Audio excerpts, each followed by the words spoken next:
everybody? It is Alex from Heavy New York, calling from the quarantine zone again, and this time we got the one and only James Durbin here. Thank you so much for your time today, man. It's great to have you here. Great to be here. Thanks for having me.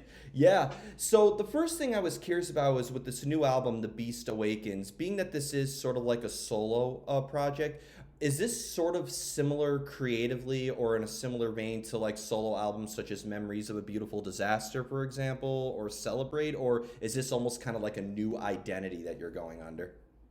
It's definitely different, but it's also very similar.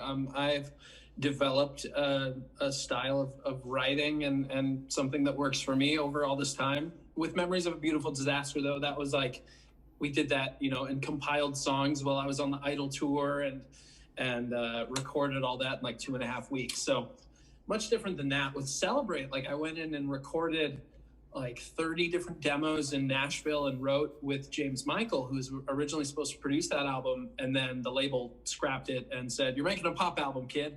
And I said, "All right, well, if I'm making it, I'm going to write it and at least get the writer's share and the knowledge of writing with all these different people instead of trying to farm songs like we did on Memories." So took that as a challenge.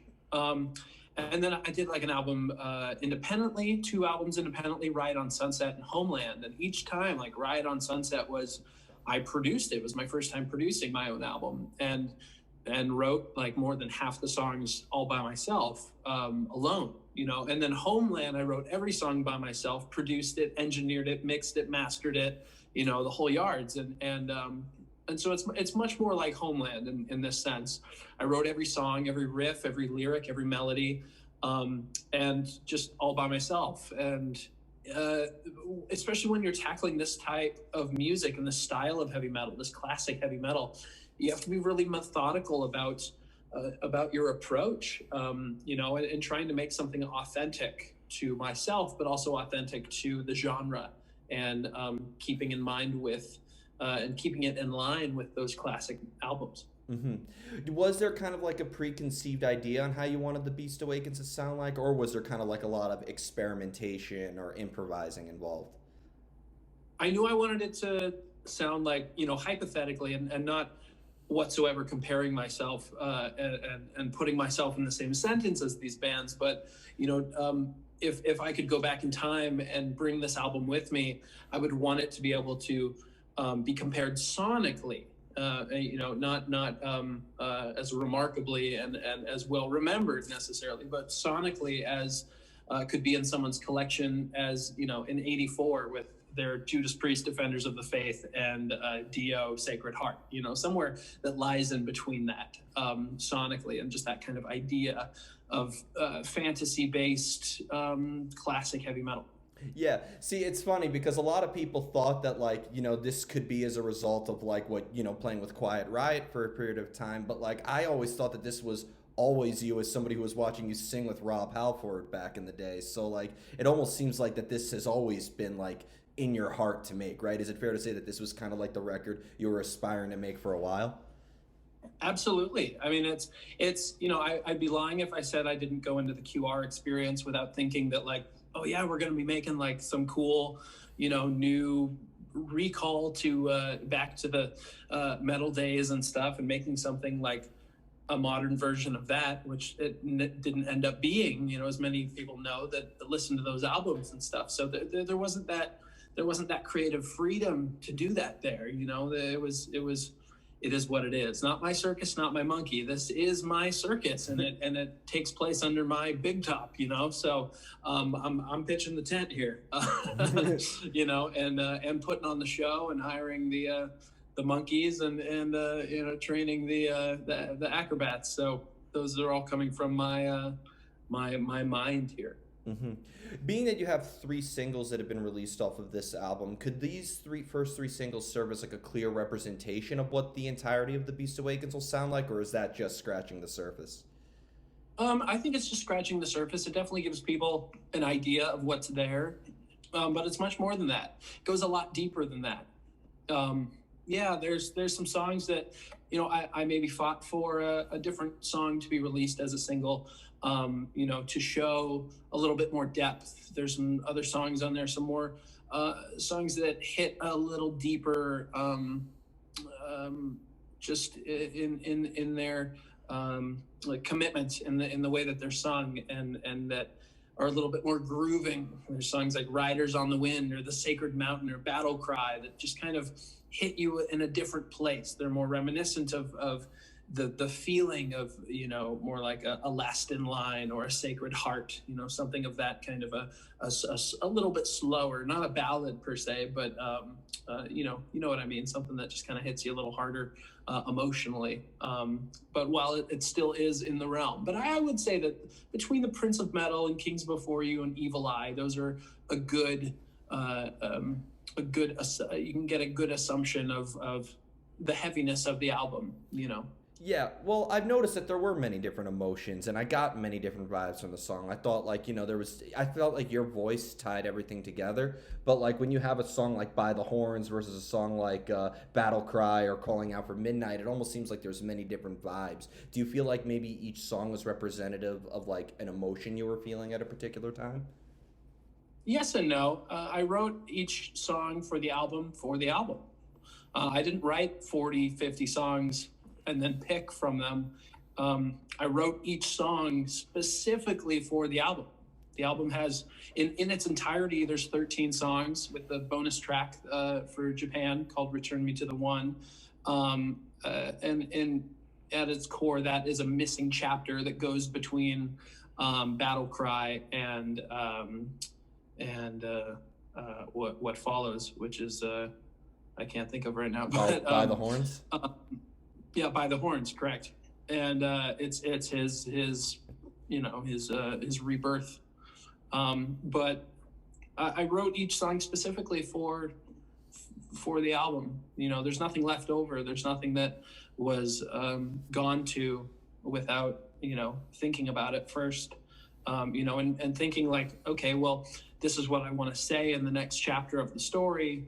How do I say it? What does that sound like? Is it fast? Is it in your face? Is it calling out for midnight that's, doesn't rest? Or is it kind of something that sits a little bit further back, like Battle Cry, is it's more of a bard song, it's more of a tells that story of going into battle. And so, but with it, there's not necessarily truth in every song, and the truth isn't it's not obvious. It's poetic.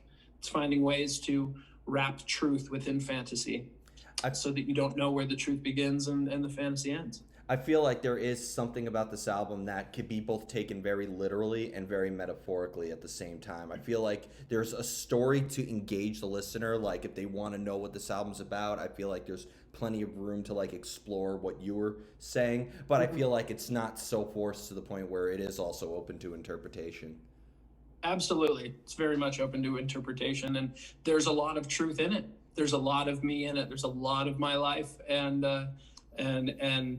things of the, of my recent history, and just things that I couldn't share in another way. They had to be wrapped up in this fantasy way, but in that way they become less personal and they become more, like you said, metaphorical and poetry and art is up for interpretation. And somebody might get something out of a song that had zero intention of being that, but if that's what you get out of it, it's not wrong.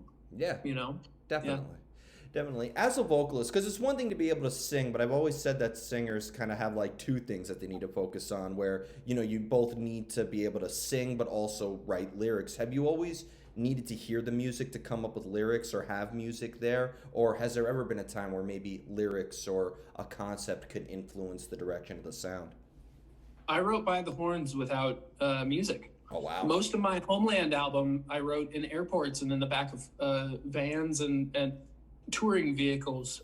So I was very used to that already. And sometimes I can make the song in my mind before ever figuring out what riffs there are. Like By the Horns, I just happen to have a guitar because I was playing it earlier, but By the Horns,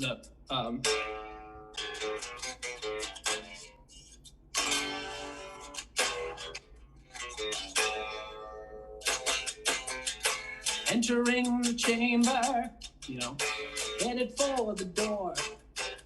A master shadow flayer, like wings spread wall to wall. But before I had the actual riff, that whole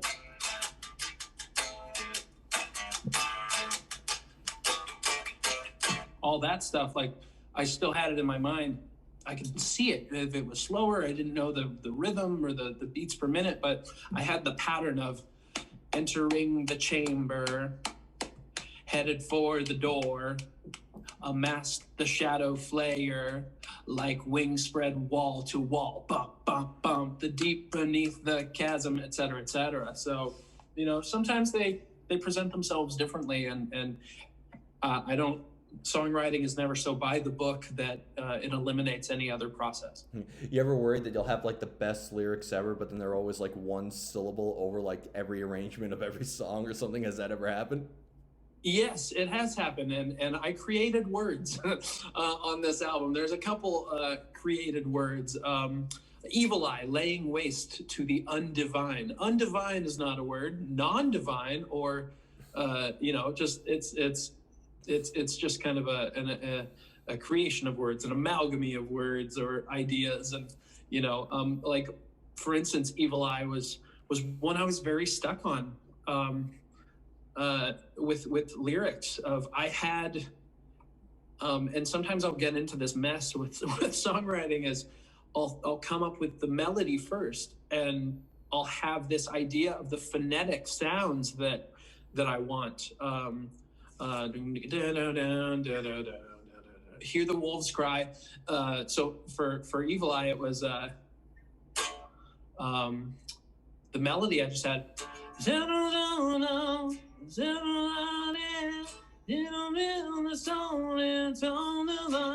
And then even the chorus,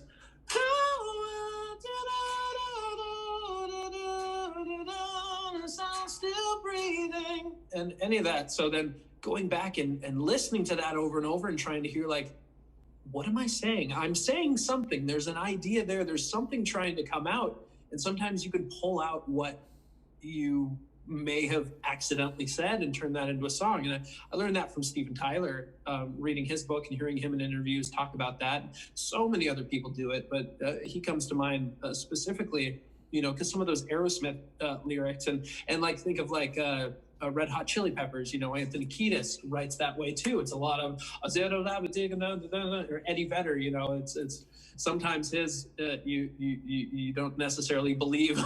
Sometimes he rests his head on a pillow made of concrete. Like, did you really say rest his head on a pillow made of concrete, or the butterflies and this shit and that shit? Like, do we really know?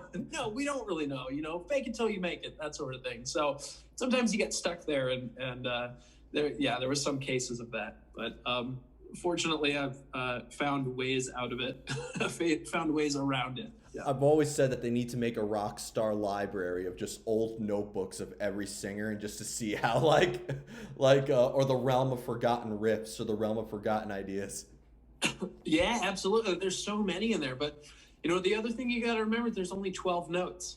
You know, that's the beautiful thing that I kind of have to remind myself constantly is there's only 12 notes. I mean, there's a reason that, you know, Sweet Home Alabama and Werewolves in London and Kid Rock's All Summer Long are all the same song.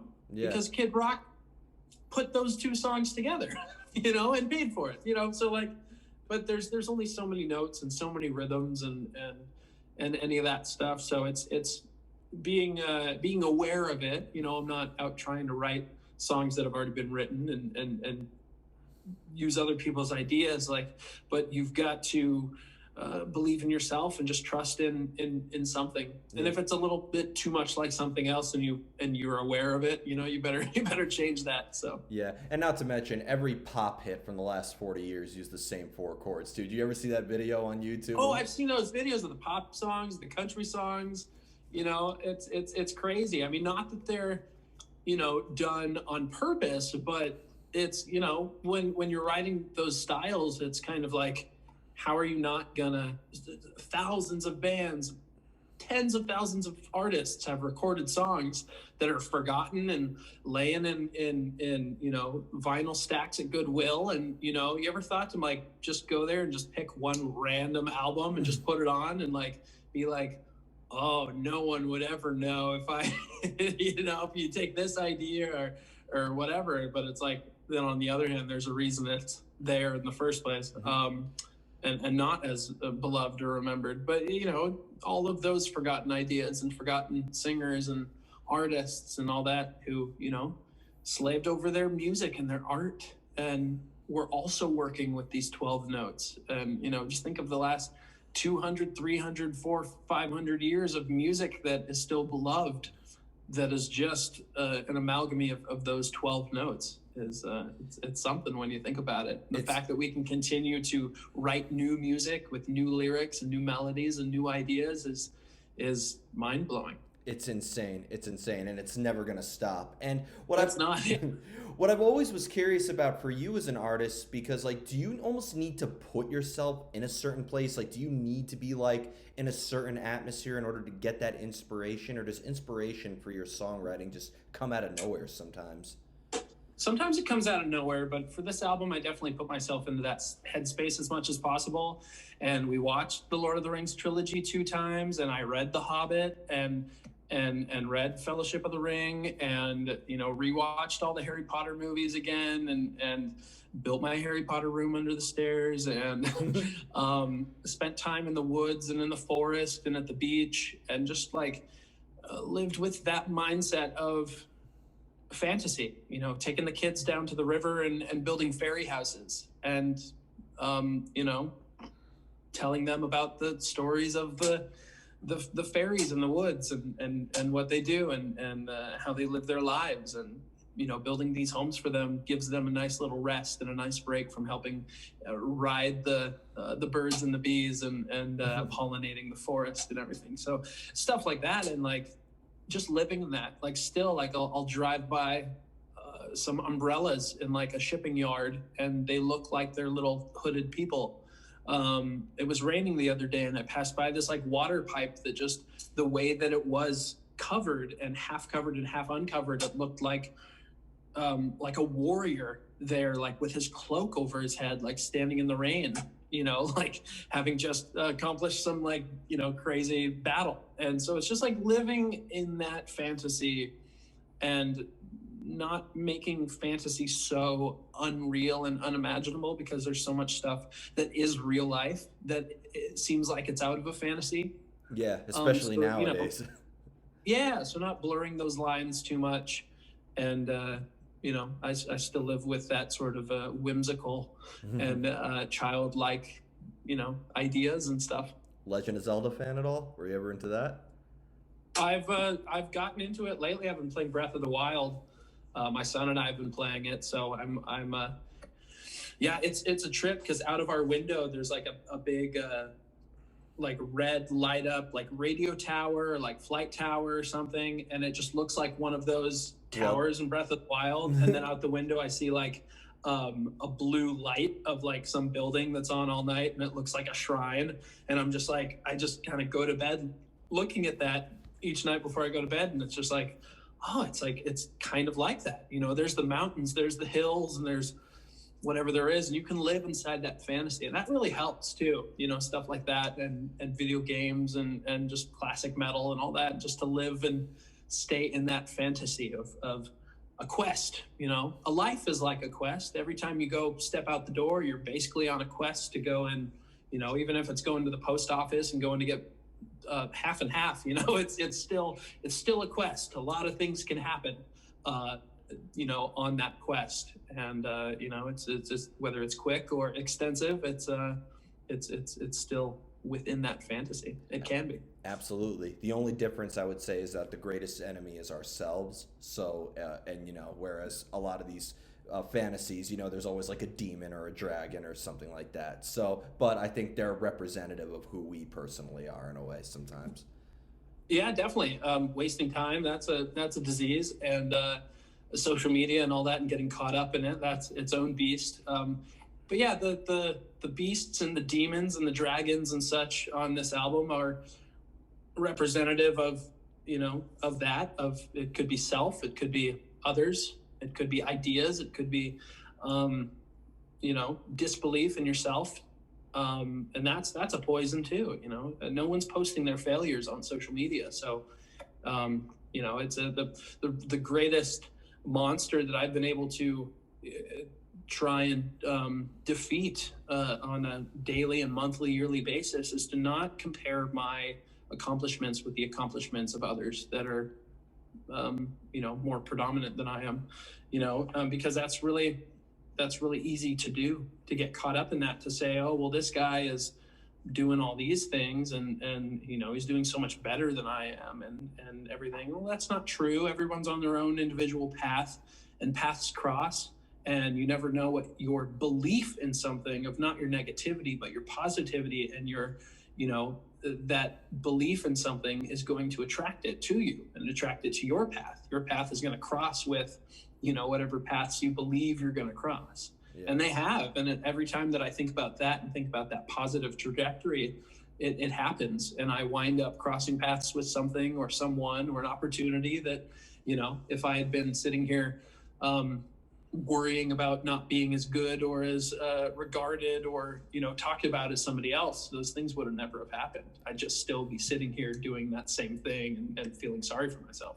Well, that is something I've personally admired about you as an artist. Like I remember like it was yesterday. I was a sophomore or a junior in high school when I first saw you audition for American Idol, and like I was always wondering when the hell, like, is Chris Daughtry gonna be the most metal guy on the show? Come on. And then you come on, and then like you're always being yourself, and you brought on Zach Wilde to American Idol, and you covered 30 Seconds to Mars, and you played with Rob Halford, and even when you put on Memories of a Beautiful Disaster or Celebrate, and even the Beast Awakens, I was always you in a way. And that to me, like, sure, like, this is very different from, what I've heard back in the day, but I feel like everything is just a continuation of your evolution, and through the end, it's James Durbin no matter what.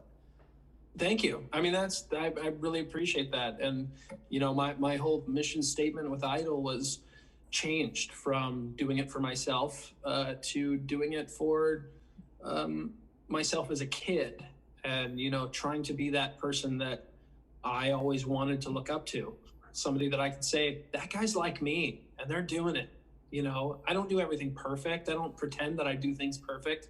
I make a lot of mistakes and I mess up all the time, but like I'm okay with that, because the thing I'm trying to gain most in life is wisdom. And you don't gain wisdom by doing everything right all the time, and so I always wanted to have somebody to look up to growing up, that I could say they're like me and they're doing it and they're kicking ass and great, there's hope for me. And I ended up being able to be that for others. And I realized that the week that I brought Zach Wilde in, we did heavy metal, was the same week that I got hit up by the Make-A-Wish Foundation, and I was somebody's wish. Like, if they die tomorrow, their wish is to hang out with me. And that the power of that, and the how that humbled me, and just like, that's incredible. I had no idea that I was having that effect on people, but just the fact of somebody with Tourette's and with high functioning autism going out there, despite what you're told by a diagnosis, despite what you're told that society is expecting that you're going to contribute to it, despite all those things, like, there's a reason 15-year-old me stopped taking my medication and realized who I was, and realized, okay, if this is me, if I make these annoying sounds and annoy my wife making squirrel sounds, or, be awkward in ways and can't control and don't have that understanding, like, I need to understand why, and I need to work on myself and build myself up. And I met my wife and she built me up, and just like, being understanding of that and realizing that that even a kid with Tourette's and high functioning autism with big ears and a glint in his eye and weird teeth and whatever, like, can make a difference and can do something, like, it's just having that realization and realizing that what I was doing was affecting more people than just me. It wasn't just about me and wanting to sing on TV and wanting to be a rock star or whatever, sing for my heroes. It was like, I'm laying the groundwork that I can be somebody else's hero, that's crazy.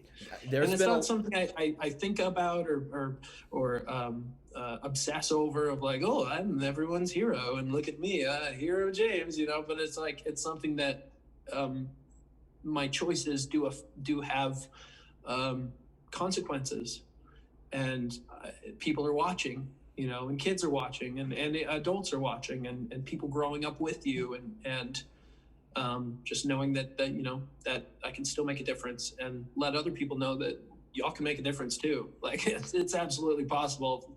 Well, little kid from little weirdo from Santa Cruz that weirded out all the cool kids and the girls, and everybody is like the guy on the magazines and on stage and stuff. It's just it's weird. Well, I think what it was is that everybody was able to see that everything you did was pure. It wasn't like, and I'm not trying to talk smack. I mean, there's actually been a small handful of good heavy metal artists that came from American Idol, like Carly Smithson put on a really great symphonic metal album, and I think Caleb, didn't you guys audition together before he won? Yeah, Caleb and I were in a group together in Hollywood Week called the Deep V's.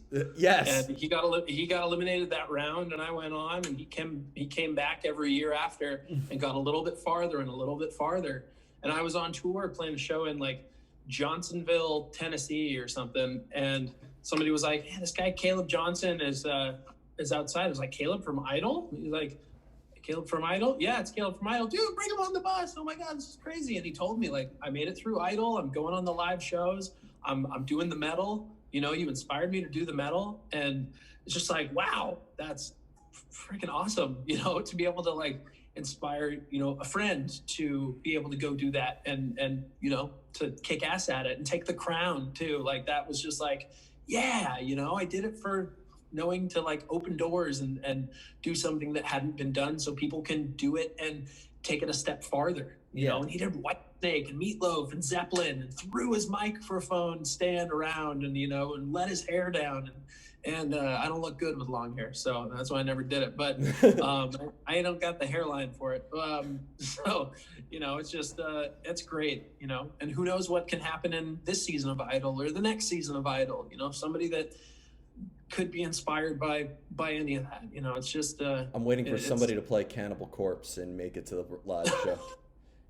They could make a different version of it maybe, but they did a Disney version of Evisceration Plague by Cannibal Corpse. It's actually really good.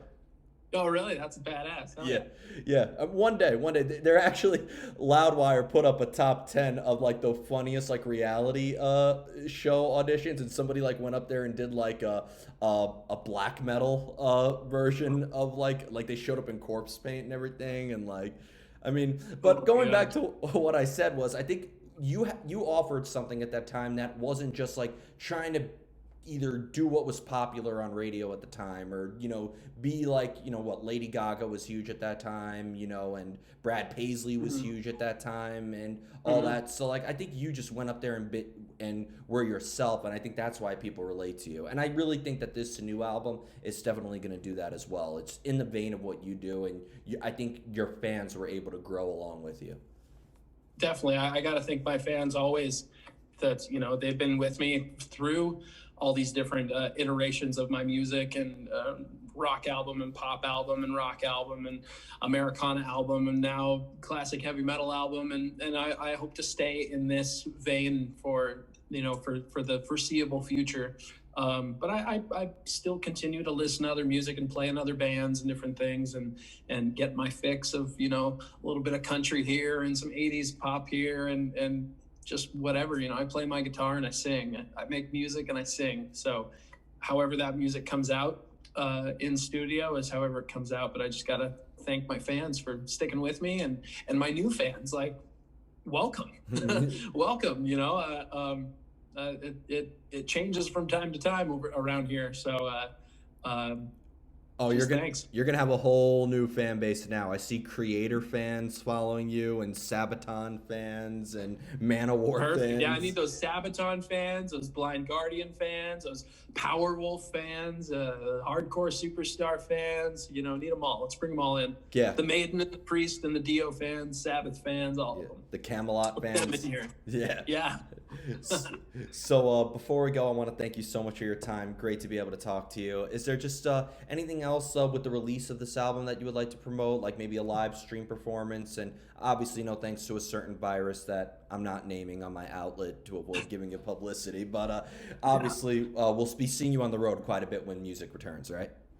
Yeah, when music returns, we're gonna hit it as soon as possible. For the time being, I occasionally on Fridays. For a while, it was every Friday, and we'll start getting back into that. But on Facebook.com/Durbin Rock. Facebook is Durbin Rock. Fridays, I'm doing Friday Night Lives, where it's me and my acoustic guitar and tell stories and play songs.